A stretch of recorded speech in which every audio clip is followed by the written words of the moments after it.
Education টিকে Assam channel সকলোকে স্বাগতম জনাইছোঁ। বহুত গুড নিউজ হয় যে ৰেলৱে ৰিক্ৰুটমেণ্ট বৰ্ডছ RRBৰ ফালৰ পৰা পোষ্ট ওলাইছে। প্ৰায় 32,000ৰ ওপৰত পোষ্ট ওলাইছে। ইয়াতে আপোনালোকৰ যিহেতু পোষ্টটো হৈছে আপোনালোকৰ ভেৰিয়াছ পোষ্ট অফ লেভেল 1 আমাৰ মেট্ৰিক পাছ কৰিলে হৈ যাব আৰু 18 পৰা 37 বছৰ সময়সীমা আৰু 23 তাৰিখৰ পৰা এপ্লাই চলিব, জানুৱাৰী 23 তাৰিখৰ পৰা 22 ফেব্ৰুৱাৰীলৈকে। ইয়াৰ লগতে আপোনালোকে তলত দেখিছে যে যিসকলৰ বয়স 37 বছৰ জেনেৰেলখিনিৰ লগতে OBC সকলৰ বাৰু বঢ়াই দিয়া হ'ব। ইয়াৰ লগতে mode of examination computer CBT test হ'ব।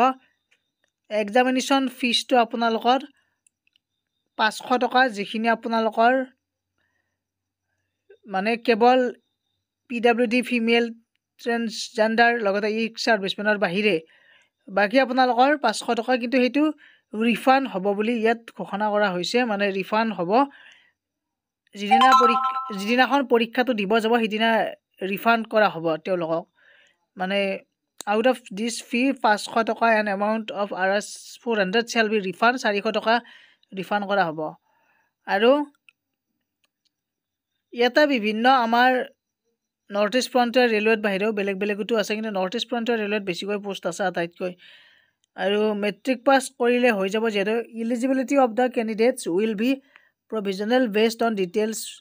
ইয়াতে কেণ্ডিডেটজনৰ মানে আমাৰ মেট্ৰিক পাছ কৰিলে হৈ যাব। লগতে কোনোবা যদি ITI আছে, লগতে কোনোবা যদি এপ্ৰেণ্টিছো কৰিছে তেওঁলোকৰ কাৰণেও ইয়াত পোষ্টবোৰ ভাগ কৰাই থাকিব। গতিকে এইখন শ্বৰ্ট নটিফিকেশ্যন হয়, ইয়াত লং নটিফিকেশ্যনখন আহিব বাৰু। মুঠৰ ওপৰত অহাকালিৰ পৰা এপ্লাইটো ষ্টাৰ্ট হ'ব, সকলোৱে যাতে এপ্লাইটো কৰে। গতিকে বন্ধুসকল, এইখিনি আছিল ভিডিঅ', সকলোৱে শ্বেয়াৰ কৰি দিব, লগতে ছাবস্ক্ৰাইব কৰি ৰাখক চেনেলটো। কিবা আপডেট আহিলে জনাই থাকিম বাৰু। ধন্যবাদ, থেংক ইউ।